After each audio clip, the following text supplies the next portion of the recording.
Hello, ladies and gentlemen. Eddie Marcus here again, spokesman and advocate for basic human rights for all people. I am one of Americans who cares about every citizen, not only in this country, but every citizen on the planet of the earth. And those things that are essential for their survival are number one in my program. In my program, I refer to it as my life. But you know, sometimes you find yourself having to deal with some things that you wish you didn't have to deal with.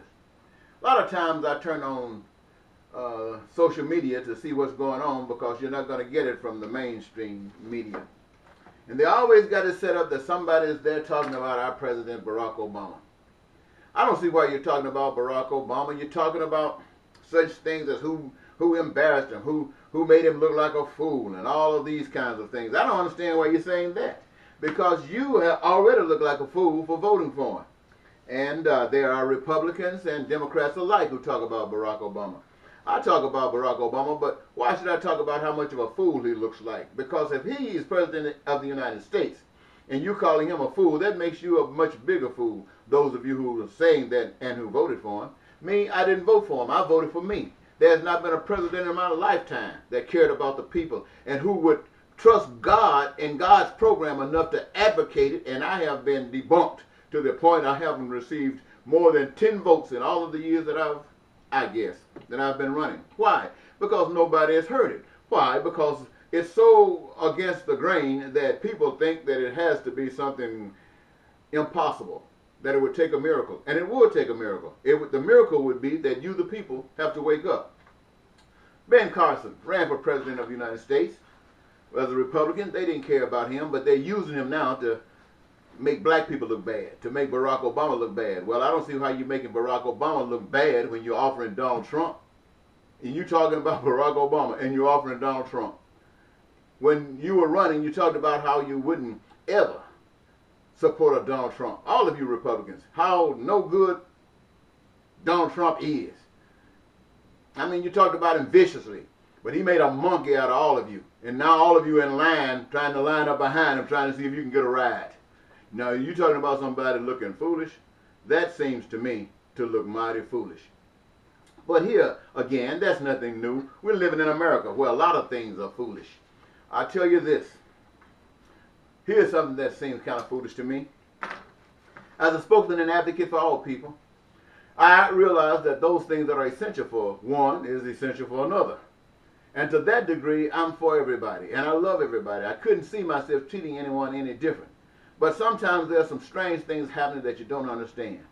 I was raised up in a context that people were men and women. That they married, husband and wife, male and female. Nowadays, I'm not going to tell you a lie. It makes me sick when I hear a man stand up and say, my husband, and it's another man. Or a woman who says, my wife, and it's another woman. Or a husband, and it's another man. It just drives me up the creeks. Why? Because my education, my training, my brainwashing, if you want to call it that, said that men don't sleep with men, even though they've always done it, but they were sneaking. Women don't just sleep with women, even though they've always done it, but they were sneaking. But now it's on the forefront, right out opening. Now what gets me is that having been brought up like this, I see these people, men, who want to raise children, women who want to raise children, when you know that's exactly what they're raising, gays.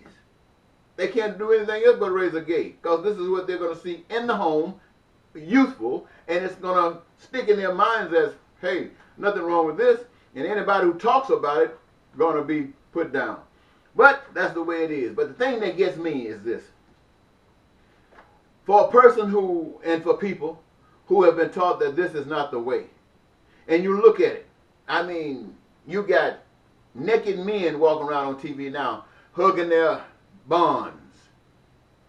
What in the world has America come to? You know, we have been beat. We have been brought down. We have been brought down where women are on TV and on Facebook, naked almost, indulging in dances, which it really means that they're having sex or showing men how they would have sex with them. And it seems to go right around with that devilish thing, that Luciferian thing, that New World Order thing, when you're talking about the secret societies and the things that they be doing when they go to these private meetings, these sacrifices. I mean, all that stuff ties in. It seems to be demonic. At least that's the way we were taught that it was. In the olden days, we were taught that that was demonic.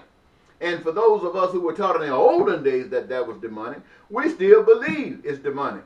However, we still believe that men and women, whether they are gay or straight, are entitled to the same benefits of existence, survival, as anybody else. That doesn't have to do with you training little boys to be gays or training little girls to be gay. That's altogether something different.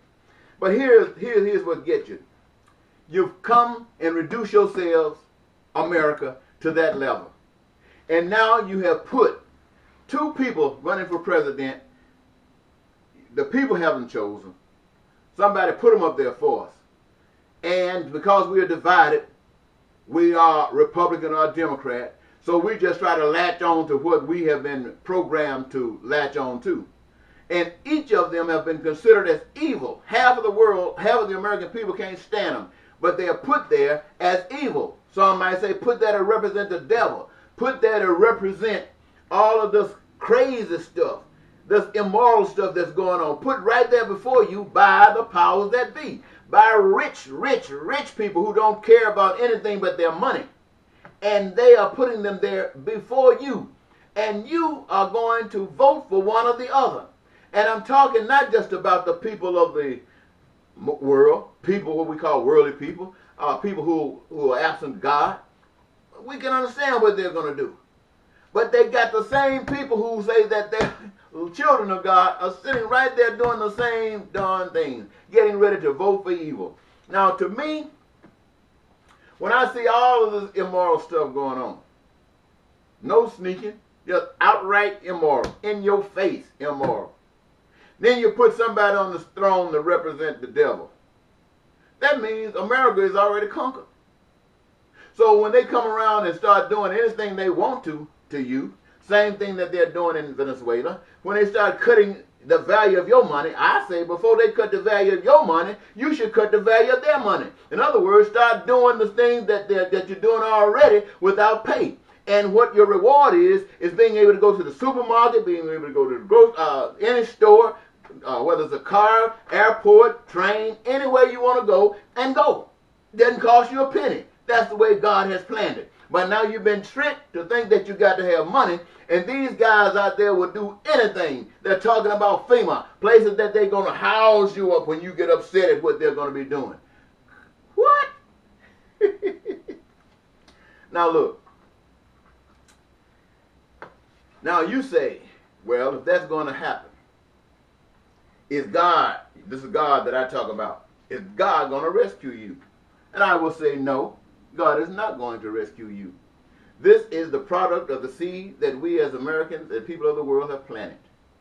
And we, if we wanted to change, we're going to have to bite that bullet. We're going to have to do it, change America before the devil changes us completely. And if you don't, as your parents didn't, as your grandparents didn't, see, that's why we got all this filth on us. Because your parents didn't. Your grandparents did. Your great-grandparents did. They allowed all of this trash to come upon us. And that's why we're going through it today. And we are, if the devil doesn't come out and just kill all of us now, we are, what? Staging this for our children, for our grandchildren, for our great-grandchildren. And if we're going through this today, Lord have mercy on what they're going to have to go through a few years from now. But you know what? God will allow it to happen. Why? Because it's your seed. It's your seed. I stand before you and tell you that we can change this thing today. That those people who got all this money, that money doesn't mean a thing. They just tricked you. The people that own the oil, they don't own no oil. That all belongs to God. People who own the farms, and that stuff don't belong to them. It belongs to God. The talent that is used to manufacture these things, it doesn't belong to them. It belongs to God. So I'm saying to you, my friends, and I need to talk about Barack Obama. Because whatever you say about Barack Obama, you are worse. And whatever you have been saying about Miss Obama, you are worse. The Republicans talking about Democrats. Don't you remember George Bush?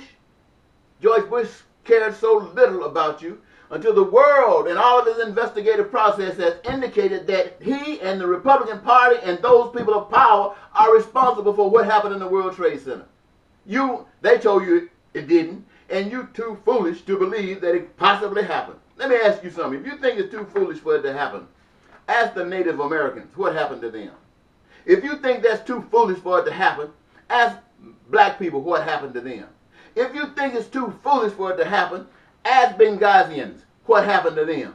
If you think it's too foolish for it to happen, ask the Iraqis what happened to them. If you think it's too foolish to happen, go sit down and just wait, because it's coming, and it will happen to you, and you won't have anybody to complain to. And don't expect God to do nothing. And the devil who you've been praising all your life will be laughing at you as they flap you side the back of your head like hick-toe. I'm just trying to wake you up, ladies and gentlemen. I mean, I hope I didn't hurt your feelings. Is there anything else down here? Somebody's lit. The lights thing. These are the signs of your time. Scared. Oh, yeah. I won't go there. Thank you very much. Bye-bye.